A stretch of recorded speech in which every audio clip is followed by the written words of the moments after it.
Mari kita sama-sama memberikan oplos dan sambutan yang meriah pada narasumber kita, Kepala Bidang PSMK Dinas Provinsi Jawa Barat, Bapak Deden Saiful Hidayat MPD. Dipersilakan. Assalamualaikum warahmatullahi wabarakatuh. Mulai dari visi Pak Gubernur, misinya. Jadi Bapak Ibu, walaupun Bapak Ibu di SMK-nya milik masyarakat atau swasta, maka konsep pembangunan itu harus menjadi ruh juga. Karena tidak ada anak emas, anak tiri di pendidikan itu. Semuanya sama, baik di negeri maupun di swasta. Jadi tetap kita harus memahami konteks pembangunan. Struktur pendidikan itu, kualitas penduduk menjadi kunci keberhasilan dalam bonus demografi. Kualitas penduduk itu hanya bisa ditunjang oleh investasi di bidang pendidikan dan vokasional.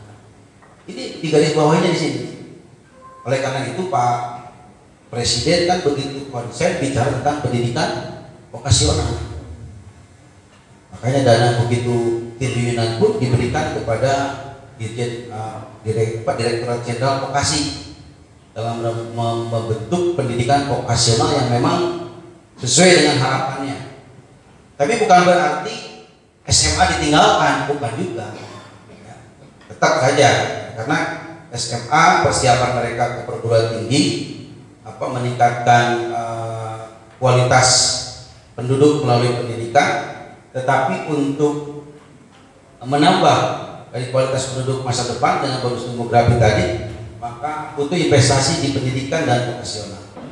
Jadi Bapak Ibu, intinya bahwa kita ini memiliki peran yang sangat strategis untuk pembangunan masa depan bangsa 2030, 2000 dan selanjutnya. Apabila proses pendidikannya betul-betul baik begitu. Nah, sehingga nanti nilai strategis SDM itu pertama, SDM berkualitas akan mendorong produktivitas. SMK di Cianjur mayoritasnya 60-70% itu SMK pertanian. Silahkan didata. Berikutnya SMK kesehatan itu banyak di Cianjur. Ya. Bahasa kasar mah lokan itu SMK. Ya. Pernah ada yang mau minta izin dulu ke saya mendirikan SMK kesehatan lagi. Saya tolak Pak Kepala, nggak bisa Pak.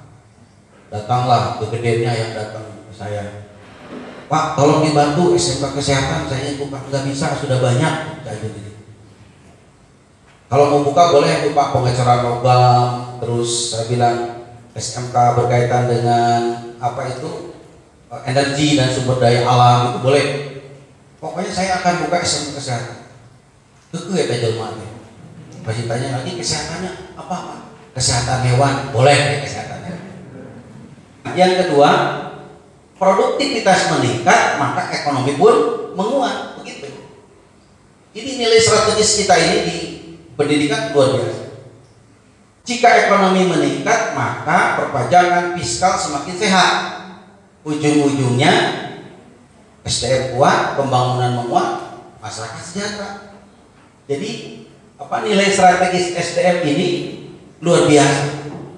Generasi kita sekarang menuju kepada generasi yang kreatif, kolaboratif, ya, kemudian connected dan borderless. Ini yang kita harapkan. Ya. Dengan Center of Excellence itu pada akhirnya Bapak Ibu harus melahirkan anak-anak yang kreatif, anak-anak yang memang inovatif, anak-anak yang memang memiliki konektif dengan teman-teman yang lain, baik di lokal maupun internasional. Nah, bagaimana ini program Center of Excellence ke depan? Ini harus seperti itu. Berarti gurunya juga harus berubah begitu. Nah, namanya mah keren, Center of Excellence. Tapi itu kene di dalamnya. Saya lanjut ya. Nah, jadi kalau saya simpulkan untuk ke depan bagaimana ekonomi kita akan tinggi, itu hanya ada 3 sebetulnya. Pertama adalah investasi, kedua teknologi, ketiga SDM. Ini yang penting.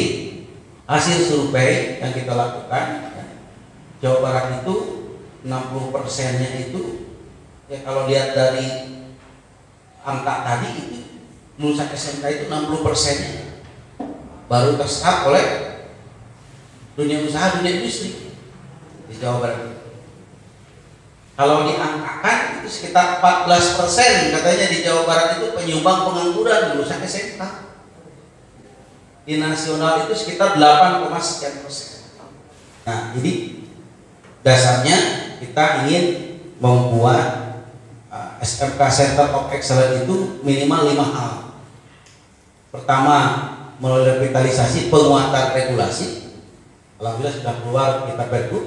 Kedua, penguatan kelembagaan. Jadi penting di sekolah ini penguatan kelembagaan dulu. Ya kan? Yang ketiga, penguatan proses pembelajaran sesuai dengan judul ini. Yang ketiga, penguatan SDM-nya.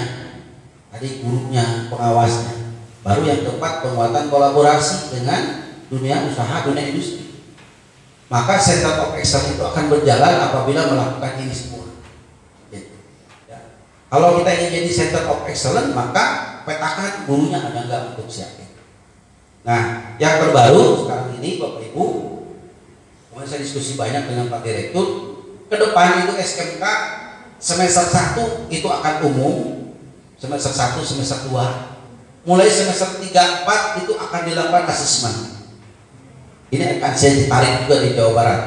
Kalau saya masih jadi kepala bidang SMK, ya kan kita lihat di 2021 itu kita akan buat model pemetaan yang disebut dengan asesmen.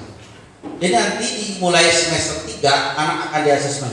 Mana anak yang memiliki kemampuan untuk bekerja di luar negeri, di dalam negeri, yang berwirausaha atau melanjutkan.